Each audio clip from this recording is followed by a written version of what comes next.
नाज़रीन किराम, 7 सितंबर 2025 की रात एक ऐसा मंजर पेश आने वाला है जो सदियों से इंसान को हैरान व शिशदर करता आया है। आसमान पर चांद अपनी रोशनी खो देगा, जमीन का साया उसे पूरी तरह ढांप लेगा और वो एक सुर्खी माइल शक्ल इख्तियार कर लेगा। ये है कल चांद गिरहन, जिसे आम जबान में खून का चांद या ब्लड मून कहा जाता है। लेकिन सवाल ये है कि ये वाकया सिर्फ एक साइंसी मजहर है या इसके पीछे कोई रूहानी पैगाम और पोशीदा हिकमत भी मौजूद है। सलाम अलैकुम दोस्तों, आप देख रहे हैं स्टोरीवर्स ग्लोबल, जहां हर कहानी होती है एक राज, एक तारीख और एक हकीकत का मुरक्कब। चांद गिरहन उस वक्त होता है जब जमीन सूरज और चांद के दरमियान आ जाती है। सूरज की रोशनी बराह रास्त चांद तक नहीं पहुंच पाती, बल्कि जमीन का साया चांद पर पड़ता है। इस दौरान चांद कभी जुज़वी तौर पर और कभी मुकम्मल तौर पर जमीन के साए में छुप जाता है। जब चांद मुकम्मल तौर पर साए में आ जाए तो उसे कुल चांद गिरहन या टोटल लूनार इक्लिप्स कहा जाता है। जमीन का माहौल सूरज की रोशनी को खम देता है और सुर्ख करके चांद पर डाल देता है। इसीलिए चांद उस वक्त सुर्खी माइल या खून के रंगर जैसा नजर आता है। इसी वजह से इसे ब्लड मून कहा जाता है। माहिरीन फल्कियात के मुताबिक 7 सितंबर 2025 को कल चांद गिरहन होगा, जो यूरोप, एशिया और अफ्रीका के कई हिस्सों में वाज़ेह तौर पर देखा जा सकेगा। ये गिरहन रात 9:50 पर शुरू होगा।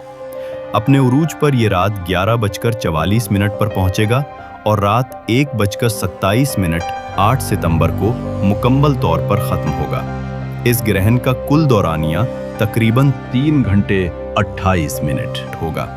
इस दौरान चांद का रंग गहरा सुर्ख होगा और ये मंजर अपनी हैबत और जाज़िबियत के बाइस लोगों को मसहूर कर देगा। रूहानी फ़वाइद। मुख्तलिफ मज़ाहिब और रिवायात में माना जाता है कि चांद गिरहन के दौरान दुआ, जिक्र और इबादत का असर ज़्यादा होता है। कई लोग इसे खुद को अल्लाह के करीब करने और तौबा और इस्तिग़फ़ार के लिए बेहतरीन वक्त मानते हैं। इल्मी और साइंसी फ़वाइद।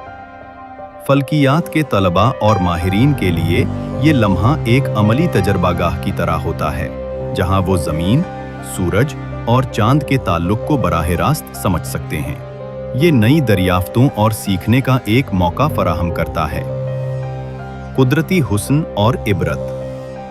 खून के रंग का चांद एक गैर मामूली और शानदार कुदरती मंजर है। ये इंसान को अल्लाह की अज़मत और कायनात की वुसअत का एहसास दिलाता है। रूहानी व रवायती नुकसानात। कई रवायात के मुताबिक चांद गिरहन के दौरान मनफी असरात बढ़ जाते हैं। लोग गैर ज़रूरी सरगर्मियों और फजूल कामों से गुरेज करते हैं। हिंदू धर्म में सुतक उस वक्त को नहूसत का वक्त समझा जाता है। खाने पीने, खाना पकाने और मजहबी रसूमात की अदायगी से परहेज किया जाता है। कदीम तिब्बी अकायद। पुरानी रिवायात में कहा जाता है कि चांद गिरहन का असर खास तौर पर हामिला खवातीन पर पड़ सकता है।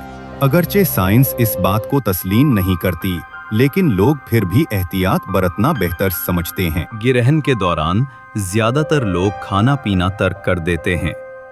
हामिला खवातीन को मशवरा दिया जाता है कि वो नौकेली अशिया जैसे सुई या चाकू इस्तेमाल न करें और पुरसुकून रहें। कई मज़ाहिब में इस वक्त सदका देना, कुरान की तिलावत और दुआ करना मुस्तहब समझा जाता है। साइंस की रूह से चांद गिरहन का जिस्मानी सेहत पर कोई बराह रास्त नुकसान नहीं होता, मगर नफ्सियाती तौर पर कुछ लोग खौफ या वहम में मुब्तला हो सकते हैं। साइंस के मुताबिक चांद गिरहन एक कुदरती और फलकियाती मजहर है, जिसमें कोई खौफ या नुकसान नहीं है। ये सिर्फ जमीन के साए और रोशनी के खेल का एक खूबसूरत मंजर है। लेकिन सदियों से मुख्तलिफ मज़ाहिब और तहजीबें इसे एक खास और रूहानी वक्त समझती आई हैं। शायद असल हिकमत यही है कि चांद गिरहन हमें ये याद दिलाता है कि कायनात कितनी वसी है और इंसान कितना छोटा और महदूद है। ये लम्हा हमें गौर व फिक्र और अपनी कमजोरियों को पहचानने का मौका देता है। नाज़रीन, 7 सितंबर 2025 का ये चांद गिरहन सिर्फ एक साइंसी मंजर नहीं होगा, बल्कि ये एक रूहानी याद दहानी भी है। ये हमें अल्लाह की कुदरत, कायनात की वुसअत और इंसान की कमजोरी का एहसास दिलाएगा। अब ये आप पर है कि कि आप इसे महज एक फल्कियाती वाकया समझते हैं या एक इलाही पैगाम भी। अपनी राय हमें कमेंट्स में ज़रूर बताइए। मैं हूं वजाहत अहमद खान और ये है स्टोरीवर्स ग्लोबल की एक और दास्तान।